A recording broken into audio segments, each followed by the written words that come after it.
Entremos en la tregua del amor, en el misterio de la Navidad. En Inglaterra se va a prohibir la Navidad cuando Oliver Cromwell decapita al rey y crea el Parlamento.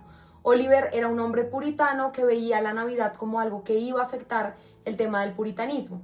Y desde el diciembre de 1643, durante 17 años, se prohibió en Inglaterra celebrar la Navidad, hasta cuando se vuelve a instaurar la monarquía y vuelven a autorizar la celebración de la Navidad en Inglaterra. En el siglo XIX, en la época victoriana, el príncipe Alberto, príncipe de la reina Victoria, viene de una casa alemana y va a poner el árbol de Navidad en el Palacio de Buckingham. Este árbol se empieza a popularizar en el Imperio Británico. Recordemos que estamos en el siglo XIX, entonces no solo era de Inglaterra, sino el Reino Británico. Entonces el árbol que se tenía desde la época de San Bonifacio se va a retomar y se va a popularizar como una celebración en la Navidad. Pero uno de los personajes que va a hacer más por el recuerdo de la Navidad va a ser el escritor Charles Dickens, quien va a dedicar su vida y su trabajo literario para denunciar el maltrato de los niños en las fábricas en Inglaterra. Recordemos el tema de la revolución industrial. Muchos niños están absorbidos por la máquina, por la industria y están siendo explotados. Entonces, por ejemplo, una de sus historias, como la de Oliver Twist, los niños van a ser protagonistas de sus historias.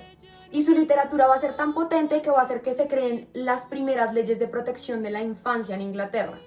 Pero también él tiene un cuento al respecto de la Navidad que va a marcar un hito al decir, bueno, tenemos que retornar este espíritu navideño que implica generosidad, que implica donación y que implica unidad en las familias. Así, en Didima, un pequeño pueblo de Turquía, vamos a encontrar un monje lleno de alegría, lleno de vida, que repartía regalos. Y él, en una ocasión, salvó a unos marineros. Los marineros eran principalmente holandeses.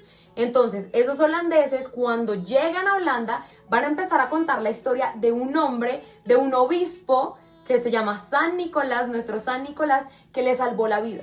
Pero además de esa historia, cuentan algo que fue un milagro fundamental que hace que se empiece a visibilizar más San Nicolás, y es que había un hombre que tenía 3 hijas y no tenían cuantía en dinero o en oro para casarse. El milagro de la Navidad que ocurrió es que ahí, por el frío que hace en esos países, en esa época decembrina, se necesita de la chimenea para calentar y también para secar. Entonces las personas ponían sus medias que estaban mojadas, las ponían en la chimenea y con el calor del fuego pues se iban secando. Esas son las famosas medias que vemos, tan típico y tan clásico en una chimenea. Lo que ocurrió es que una mañana amaneció una de esas medias llena de oro. Cuando el papá de las niñas ve eso, dice, esto es un milagro porque mi hija va a poder casarse.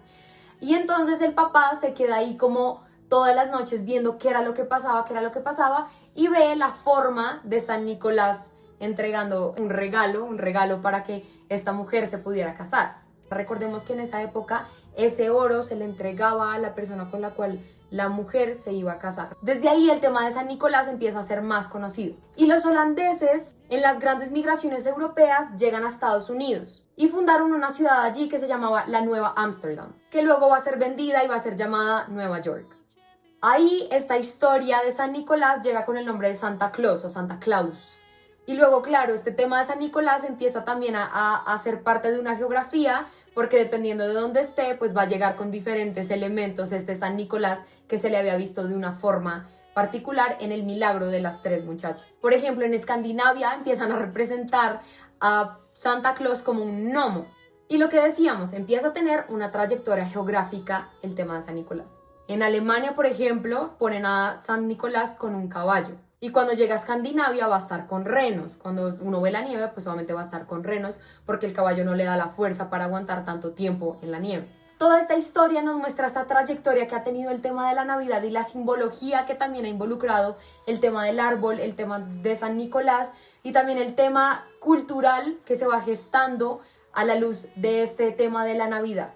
Y por eso decimos que el tema de la Navidad y el milagro de la Navidad atraviesa fronteras y borra las diferencias sociales, porque todos tenemos un llamado profundo a amar y ser amados. Y qué lindo ver que un niño, que se hizo bebé, viene a traernos ese amor, viene a traernos unidad y viene a traernos alegría a todas nuestras casas. ¿Y tú te atreves a entrar a la puerta de al lado?